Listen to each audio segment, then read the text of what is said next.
Hello and welcome to this discussion on your IP or future with Creative First. Our guest today is Vivek Krishnani, Managing Director, Sony Pictures Films India.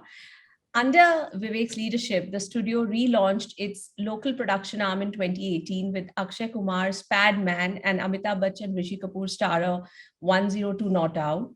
Vivek also oversees revenue maximization of Hollywood releases for the studio. His career highlights include his stint as senior vice president at MSM Motion Pictures, which was part of Sony Pictures Network India, where he led the marketing and distribution of one of the biggest breakout hits of 2015, Shujit Sirkar's Piku. He's also been part of the original leadership team at Foxstar Studios, where he headed distribution, marketing, and syndication to deliver hit films such as Avatar, Ice Age, X-Men series, Life of Pi, Slumdog Millionaire. The list is very, very long, but I'm going to name it. My name is Khan, of course, Bol Bachchan, Jolly LLB. Prior to his stint in movies, Vivek served in leadership positions with Turner Entertainment Networks Asia, Radio City, Star Plus, and Lowland Tals. He holds a degree in management from Jamnalal Bajaj Institute. Vivek is also a TEDx speaker, a foodie, and an avid traveler with a keen interest in spirituality. So Vivek, welcome to this discussion. And, I don't think I'll run out of words to describe your illustrious career. So really thank you for this discussion. Thank you for being so kind, Loita. As always, you have really nice things to say. So that's why I'll like to keep doing these, meetings with you. They're just too good for my ego. Vivek, as a studio head, what do you look for in a project before greenlighting it? I think what is important at the end of the day is that, we know that we are in a business of unpredictability, and we are in a business of risk. And at any point in time, we have to be able to assess and evaluate that risk that is there inherent in any project. And the way to basically mitigate those things are, I call them the 3 C's philosophies, right? One is basically the content itself, C for content, right? We have to be able to understand in terms of who is the content for, right? Which is the target audience, that you're trying to kind of reach out to. Is the content fresh enough? Is it something that, people have not seen before? Because in our business, like I said, it is about, showing people or giving them entertainment which is new, fresh, and unpredictable, which they haven't seen before. So does it check mark that box of fresh and kind of new content? And at the end of the day, story being at the heart of it, does the story connect and resonate with the large number of people that we are intending to kind of make the film for? So the first C is obviously content, right? The second C which is very important, is cast. Right. So obviously we look at, what kind of cast with what,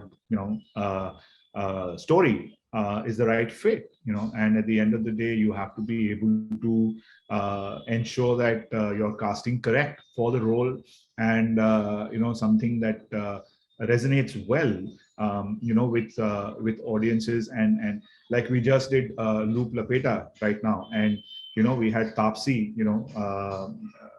essaying the main role along with Tahir Raj Bhasin.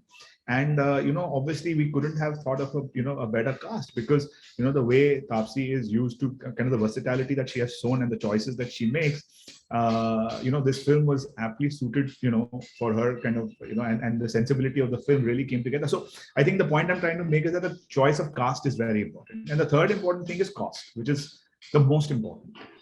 You might have the content, you might have the cast, but if the cost is not correct, then you run the inherent risk of, losing your shirt after the weekend, So the idea is that you have to be able to ensure that the film is costed and budgeted correctly. And, these are the things that we keep in mind, when it comes to greenlighting any project, the content, the cast, and the cost. And that really, so these 3 C's have kind of held us in good stead for so long. Vivek, take us through the process of marketing a film, and also when it comes to marketing spends. And is there a difference between marketing a Hollywood film and a Bollywood film? See, I think first and foremost, marketing is very important. If people don't know that a film is out there, you're not going to create the necessary footfalls that you want for people or excitement for them to tune in, right? So if it's footfalls in a theater or to tune into a streaming platform, marketing is the most important aspect of it. And as a studio, we are very committed, to support the film with innovative marketing. And we have done that always, whether it is Hollywood films or local films.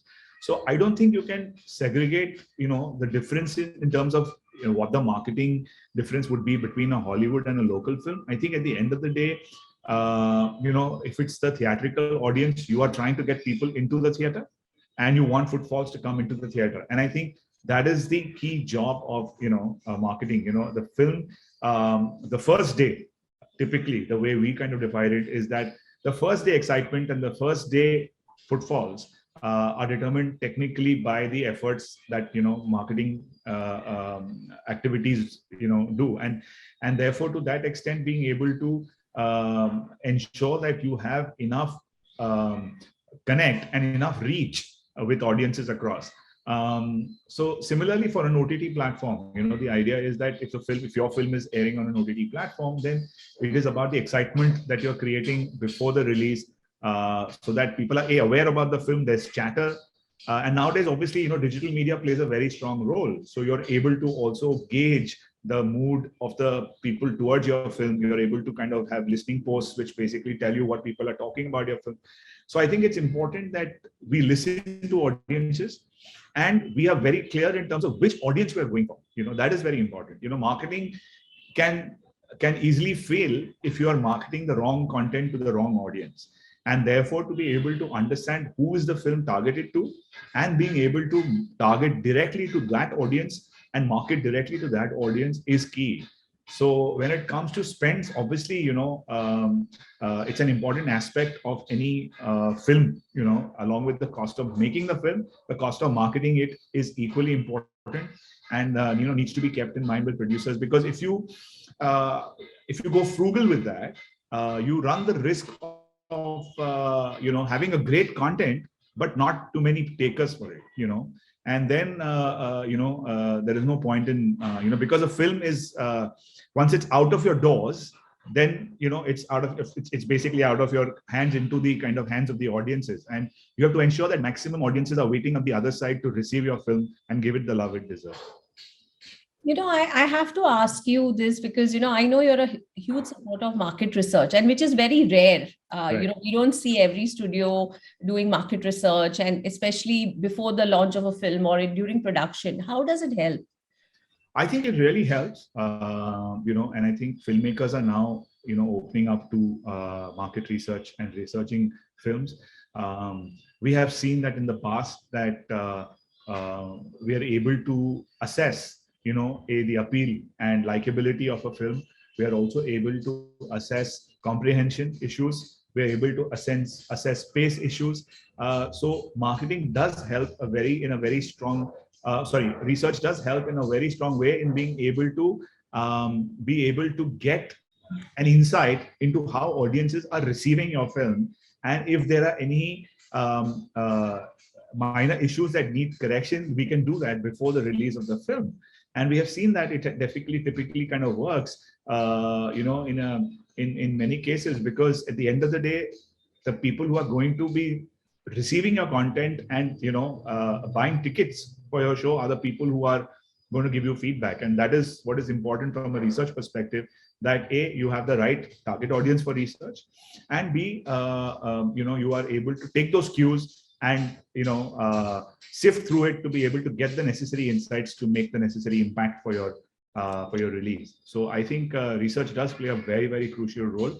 And one is on film research, and obviously the other is marketing research in terms of understanding, how your campaign played out, what is the kind of audience, again, you're marketing to, whether your spends have been effective or not. So I think at the end of the day, research is a crucial tool for all studios. And, we have to be able to utilize it, effectively. It's like a surgeon's tool.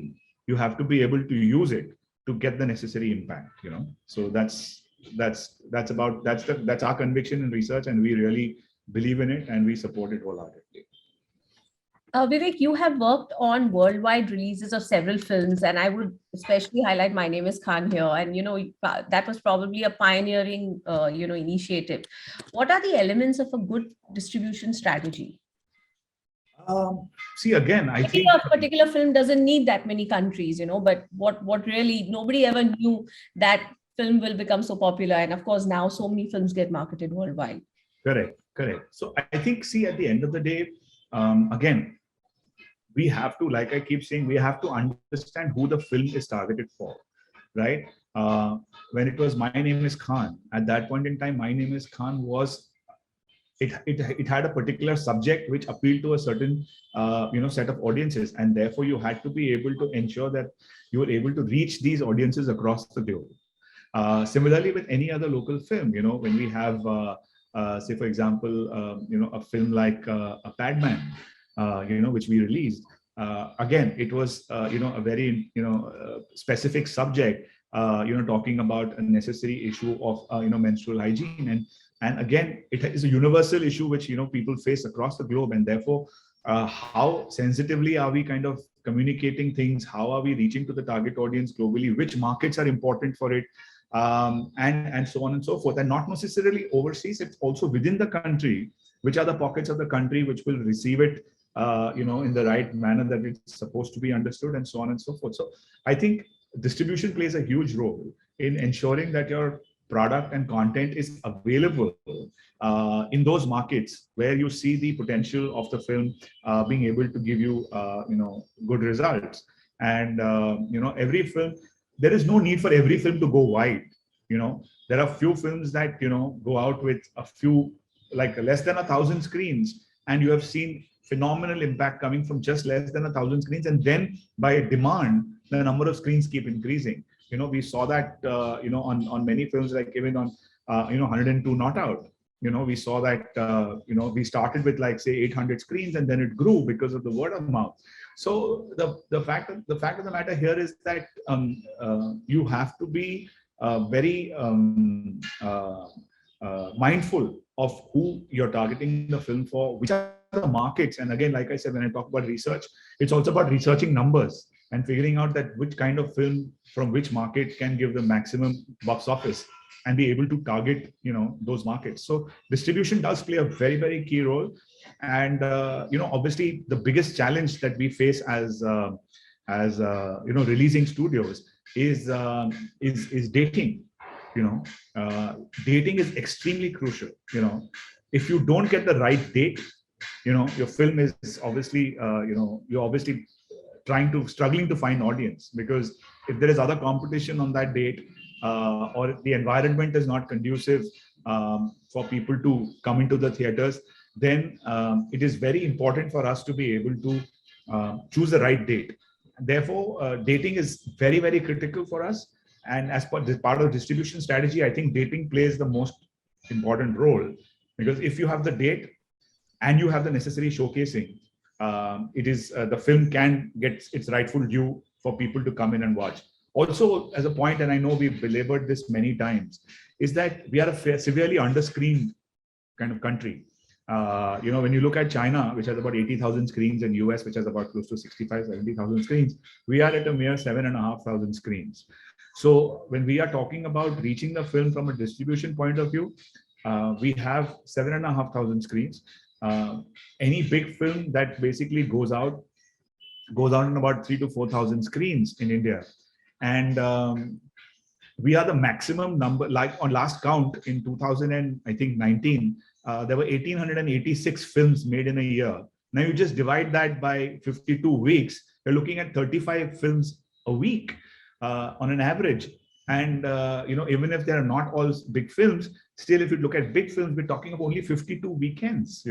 So we are severely underscreened. The opportunity for us to be able to get the showcasing is challenging, and the right dating is also extremely challenging. So distribution plays a very strong role in being able to identify these challenges and figure out how to be able to manage them so that the film is reached to the audiences that it's meant for. Your You're absolutely bang on, because the theatrical experience is here to stay. And, that's my next question. Right. Spider-Man No Way Home released during the pandemic. Yeah. And it has been, I mean, it's still running. It's a huge success. And a lot of people have, appreciated the film. Tell us more about the film's success. So, when the film was releasing, we were just about after the second wave, when cinemas opened in October. And in October, actually, Hollywood movies led the way in the middle of just after the pandemic opened, just after the pandemic, when the cinemas opened, films like Bond, Shang-Chi, they led the way. And then obviously our own film, Venom, which we released in October, gave us the confidence that people are coming back to cinema for good content. And when Spider-Man, which was dated on 16th of December for release in India, we obviously were mindful of the environment where cinemas were running at 50% capacity. And, the third wave hadn't yet kind of hit us. It was just about to kind of come into the country. And cinemas were open. And, there was a huge pent-up demand. People were, obviously, people were sitting at home for the longest time. And in India, as you know, movies are a religion, and I think it's important. And it's the most favorite pastime, along with going out to eat, as for families across the country. And so when Spider-Man was actually dated as 16th of December, and when we released the trailer, we saw a huge amount of excitement. In fact, it broke the internet on the day it came out. And since that day, there was a huge amount of anticipation building for the film. And when on the Sunday prior to release, which was the 12th of December, when we opened the advance bookings, we were really kind of taken aback by the amount of love that people gave us, because we saw sold out situations in so many cases, And you had other releases at the same time. Exactly. You had big releases as well. Yeah. And I think, PVR clocked like 100,000 tickets on, just within 24 hours. And, INOX clocked about 150,000 tickets before the release. And when we opened the shows, first show we opened was at 7:15. And then we said, it sold out within like a few minutes. And then we said, okay, let's start a 6:15 show. So we started a 6:15 a.m. show in the morning. That got sold out. Then we started a 5:15 a.m. show in the morning. That got sold out. And then we started a 4 a.m. show, an IMAX show, which also got sold out. And they didn't leave us with any more time bands for us to kind of expand and, get people in. And we were really, really pleasantly surprised by the way, we got the highest box, the day one numbers for any film for 2021, when the film opened. In fact, in certain markets, it was the highest grossing Hollywood film ever. And obviously, we are very happy that, for Sony, this is the highest grossing film for Sony in the history of, Sony here in India. Congratulations. And, thank you. And globally also, it is tracking very beautifully. The global number is close to about $1.78 billion and counting. So, I think the film, and I typically kind of also credit the film, because I think, the content, like I said, as my first point, that the content, if the content is not correct, we can do whatever we want. We will not be able to get audiences. And because the content was great, and because we had great marketing supporting it, and obviously distribution pitching in with the necessary number of screens, we were able to create the excitement and, see the tills ringing at the box office. Obviously we are where we are with the number one, Hollywood film for Sony, and we are the number 3 all time in India. So I think it's great time for people to be back, to go back to cinemas. And we saw families coming in. That was the other good part, that if the content is good, families don't shy, and they will come. And now with the fact that environment is improving, theaters are opening, government restrictions are lifting. People, you will see a huge footfall coming back into cinemas, and that's what I'm hopeful for. And and we believe that definitely, cinema is going to be, people are going to come back to cinemas, with a vengeance.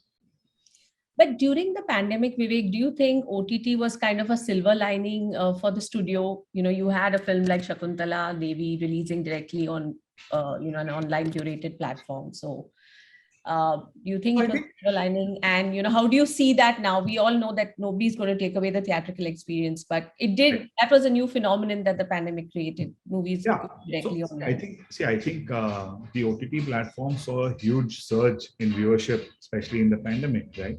Because everybody was at home, and entertainment is part of everybody's daily diet, and you need that in decent amounts of doses. So to that extent, when OTT actually grew and basically gave us an opportunity for people to see the content in the comfort of their home, we were able to ensure that the content that we had meant for audiences to see, we got an opportunity for audiences to see them through another platform or another medium.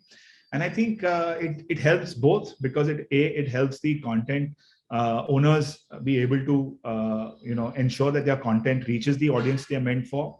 Obviously they recover their costs, and at the same time the platforms get content which is great content, and opportunity to connect with audiences, because at the end of the day, the streaming platform, what is the currency? The currency is a content, right? So if they have good content, they connect with audiences, it helps their subscription, and it also helps their it also helps their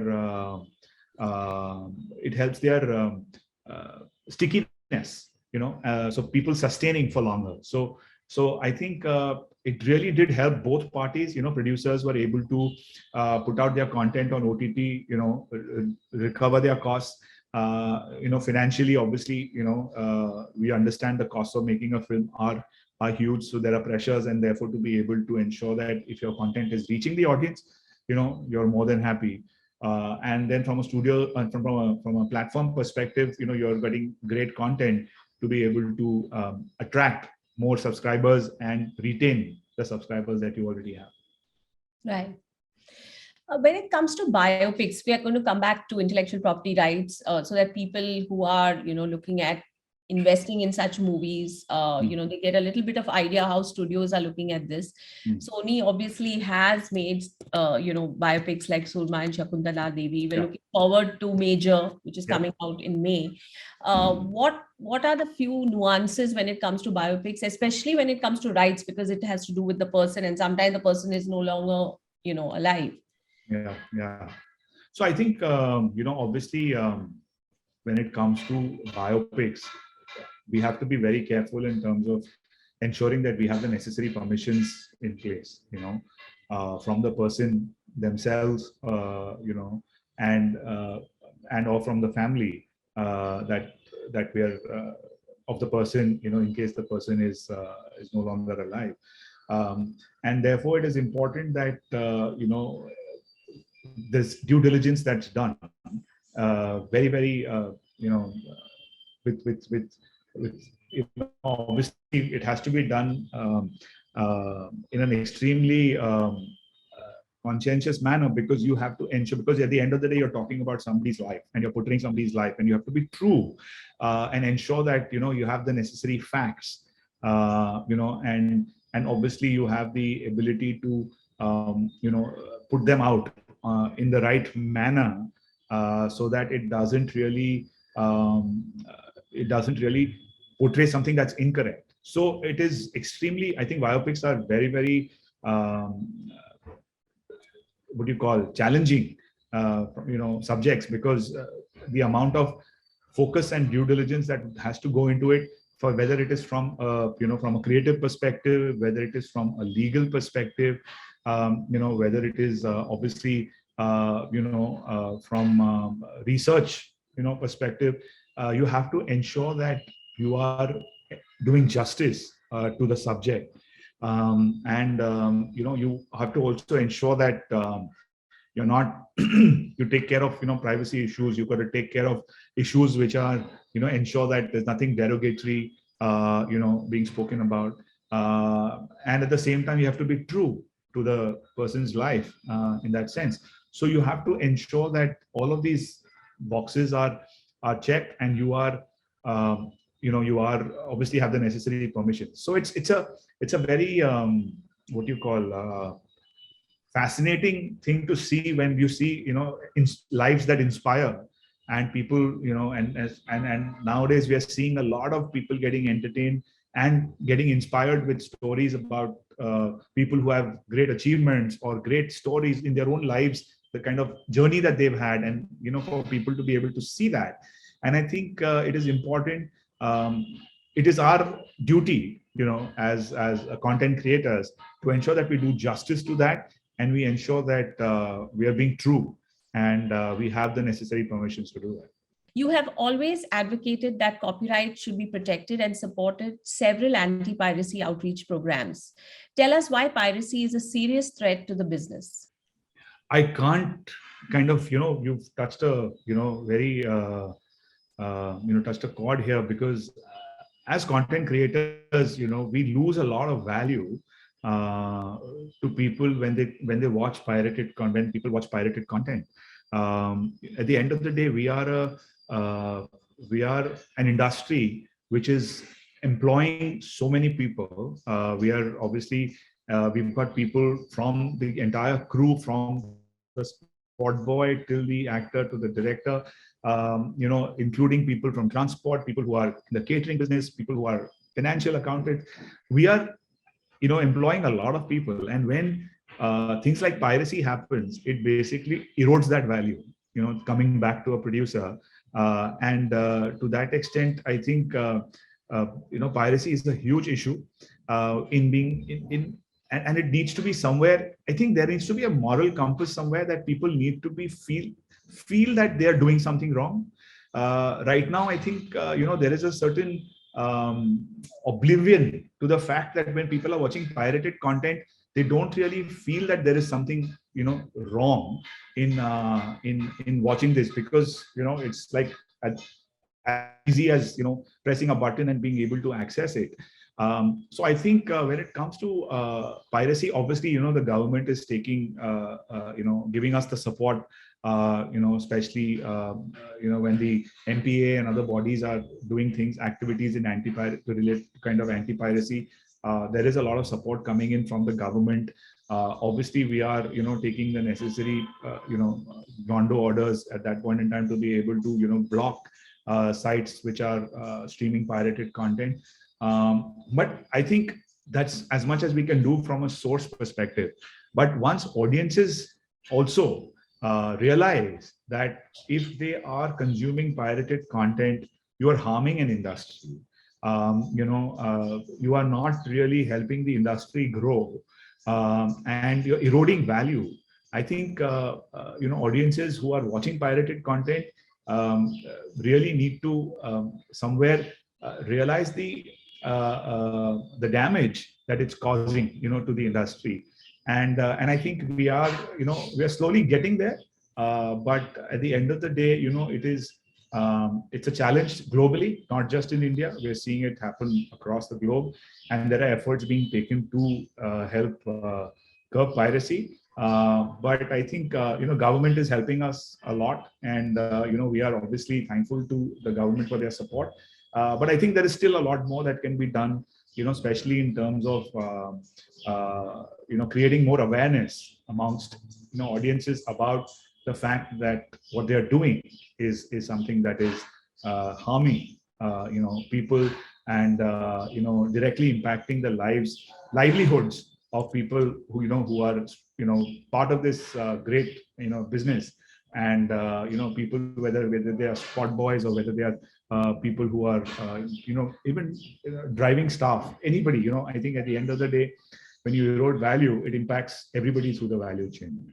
So yes, definitely, I think piracy is something that needs to be looked at seriously. And I would like to thank the MPA for doing a great job in trying to in these anti-piracy efforts, and working with the government to give legislation more teeth, so that we can get we can slowly reduce the the impact of piracy in our business.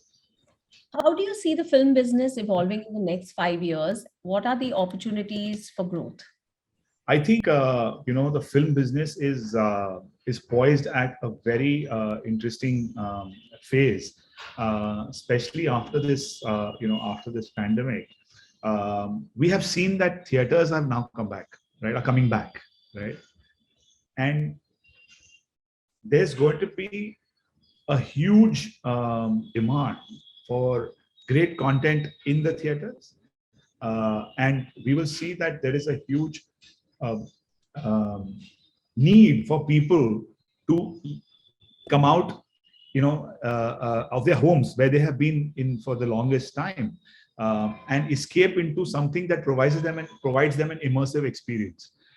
So movies are definitely in theaters are definitely going to be seeing a huge amount of footfall.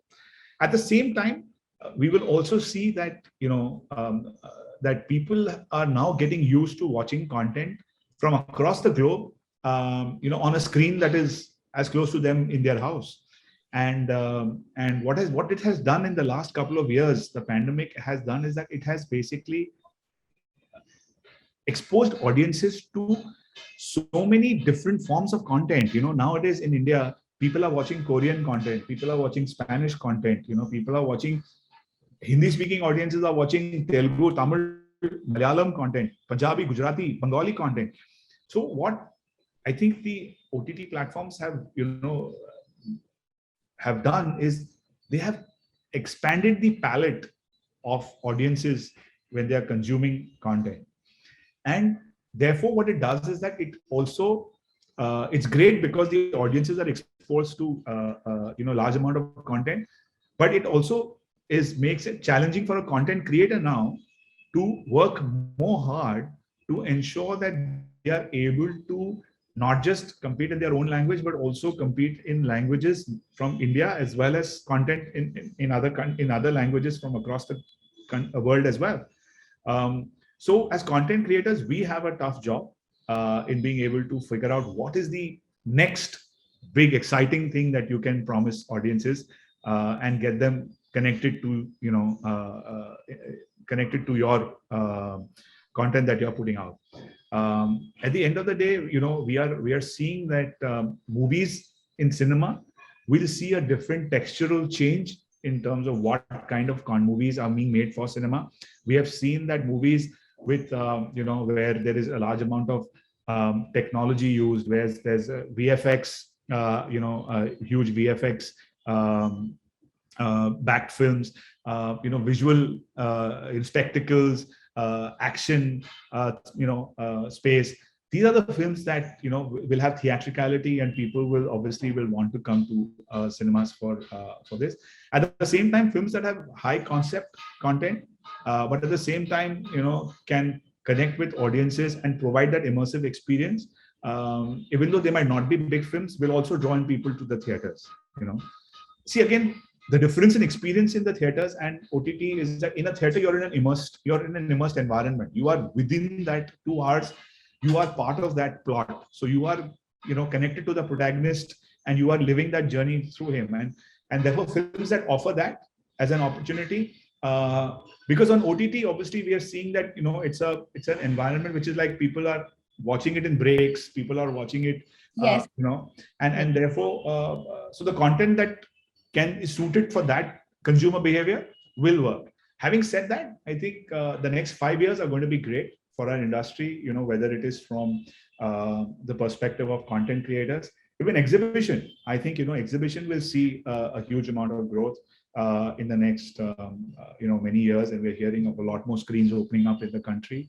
We are obviously, looking at what you call, at the end of the day, ensuring that when there's an opportunity for theaters and for OTT, there would be other avenues opening up as well for people to be able to access the content in India. And I think TVOD has not been exploited in India as yet, and I think there's a huge opportunity that exists there. So we'll see a huge amount of in the windowing, strategic windowing that will take place as far as the film business goes. And I think the idea is more the content, more the entertainment, um, the more the stickiness, whether it is for your content or for the platform.